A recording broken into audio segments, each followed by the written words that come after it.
ఆంధ్ర తెలంగాణలో తక్కువ ఫీజులతో high quality results ఇస్తున్న ఏకైక సంస్థ తిరుమల్ ఐఏఎస్ ఇన్స్టిట్యూట్. ముద్రగడ ఇంటిపై జరిగిన దాడి ఏపీ రాజకీయాల్లో తీవ్ర కలకలం రేపింది. కాకినాడ జిల్లా కిల్లంపూడిలోని ముద్రగడ నివాసం వద్ద ఆదివారం తెల్లవారుజామున 4 గంటల సమయంలో గనిశెట్టి గంగాధర్ అనే యువకుడు వీరంగం సృష్టించాడు. ట్రాక్టర్తో ముద్రగడ ఇంటి గేటును ఢీకొట్టడంతో పాటు అక్కడే పార్క్ చేస్తున్న కారును కూడా ఢీకొట్టాడు. ఫ్లెక్సీలు, పూల కుండీలను ఢీకొట్టి పరారయ్యాడు. అనంతరం మళ్లీ ముద్రగడ నివాసానికి వచ్చి కేకలు వేస్తూ అరుస్తూ నానా రచ్చరచ్చ చేశాడు. దీంతో అతన్ని పట్టుకున్న ముద్రగడ పద్మనాభం అనుచరులు దేహశుద్ధి చేశారు. అనంతరం పోలీసులకు ఫిర్యాదు చేశారు.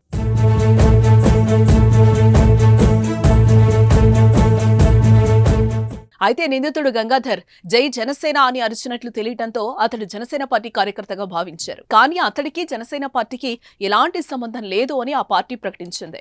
మరోవైపు ముద్రగడ ఇంటిపై దాడిని వైఎస్ జగన్ ఖండించారు. ఈ మేరకు ముద్రగడకు ఫోన్ చేసి మాట్లాడారు.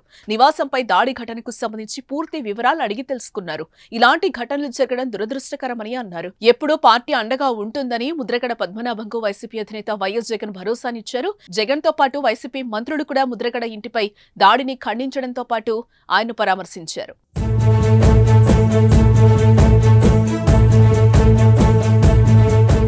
ముద్రగడ పద్మనాభం గత ఏపీ అసెంబ్లీ ఎన్నికలకు ముందు జనసేన పార్టీలో చేరేందుకు సిద్ధమయ్యారు. పవన్ కళ్యాణ్ పార్టీలోకి ఆహ్వానిస్తే వెళదామని భావించారు. అయితే పవన్ నుంచి ఎటువంటి ఆహ్వానం అయితే అందలేదు ఆయనకి. ఇంతలోనే వైఎస్ఆర్సీపీ నేతలు పద్మనాభం ఇంటికెళ్లి పార్టీలోకి రావాలని ఆహ్వానించారు. ముద్రగడ పద్మనాభం 2024 మార్చి 27న కుమారుడితో కలిసి వైఎస్ఆర్సీపీలో చేరారు.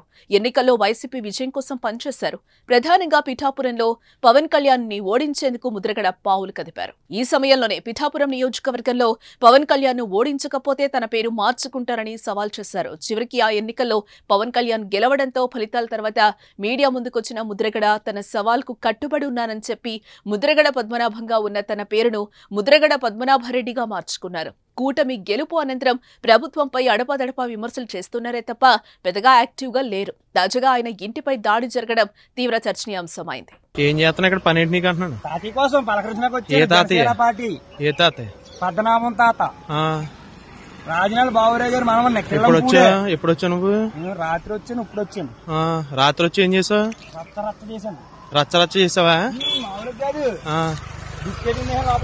దుక్కు దున్నేసావు?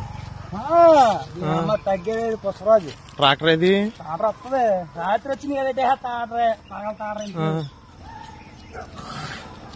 పార్కి తాతి పార్కి చిన్నది ఆనవలు ఎట్టాను పెట్టేటి మామూలుగా ఒకసారి లోనకి రా. ఎర్రసమ్మను ఏ తాతిని బయటికి రమ్మని భయమా? రాయలాగా భయమా? రాత్రి వచ్చానా దొంగ దెబ్బలు తాతయ్య మామయ్య జై జనసేన.